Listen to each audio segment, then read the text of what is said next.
ఎందుకంటే ఈ కంపెనీ పిల్లలకి టాఫీ పెద్దోళ్ళకి కాఫీ అమ్ముకుంటూ కోట్లు సంపాదించింది.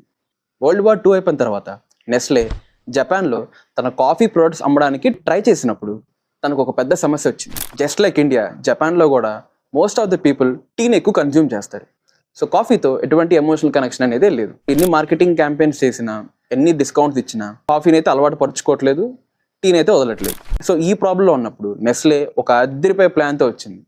ఒక French child psychiatrist come marketing strategist అయిన క్లోటైర్ రాపిల్లే అనే పర్సన్ని హైర్ చేసుకుంది. అతను ఇచ్చిన ఇన్సైట్ ఏంటంటే, మనం చిన్నప్పటి నుంచి ఏదైతే రుచులకు కానీ ఎక్స్పీరియన్స్ కానీ అలవాటు పడతామో వాటితోనే ఎక్కువగా మనం ఎమోషనల్ కనెక్ట్ అవుతాం. మీరు పెద్దవాళ్ళని టార్గెట్ చేయడం మానేయండి. ఇన్స్టెడ్ చిన్నపిల్లలకి టాఫీస్ రూపాన మీ కాఫీని బాగా మ్యానుఫ్యాక్చర్ చేసి జపాన్ మొత్తం సర్క్యులేట్ చేసింది. సో పిల్లలు కూడా బాగా ఇష్టంగా తినడం స్టార్ట్ చేశారు. సో పిల్లలందరూ అలవాటు పడిపోయారు. అసలు ప్లాన్ కూడా అదే, చిన్నపిల్లలు కాఫీకి అలవాటు పడాలి. 1980s కల్లా నెస్లే వాళ్ళ సక్సెస్ని చూడడం స్టార్ట్ చేసింది.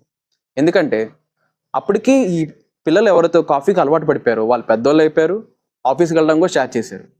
సో ఆఫీస్లో ప్రెషర్స్ వాటిని సప్రెస్ చేసుకోవడానికి వాళ్ళకి ఎంతో ఇష్టమైన కాఫీ కావాలి. ఇప్పటికి ఎలాగో క్యాంటీన్స్ తినలేరు. సో వాళ్ళ మోస్ట్ ఆఫ్ ద పీపుల్ అనేది వాళ్ళ కాఫీకి డైవర్ట్ అయ్యారు. సో ఈ రకంగా నెస్లే వాళ్ళకి కస్టమర్స్ లేకపోయినా కస్టమర్స్ని క్రియేట్ చేసి ట్యూన్ చేసింది. 2025 కల్లా Japan is the 5th largest importer of coffee. ప్రతి సంవత్సరం వాళ్ళు 5 lakh tons ఆఫ్ కాఫీని ఇంపోర్ట్ చేసుకుంటారు. సో మీకు ఈ కంటెంట్ నచ్చితే ప్లీజ్ లైక్ చేయండి. అండ్ మీకు కాఫీ ఇష్టమో టీ ఇష్టమో కామెంట్ చేయండి. అండ్ ఎవరైతే కాఫీ లేకుండా బతకలేరో ఆ ఫ్రెండ్కి రీల్ షేర్ చేయండి.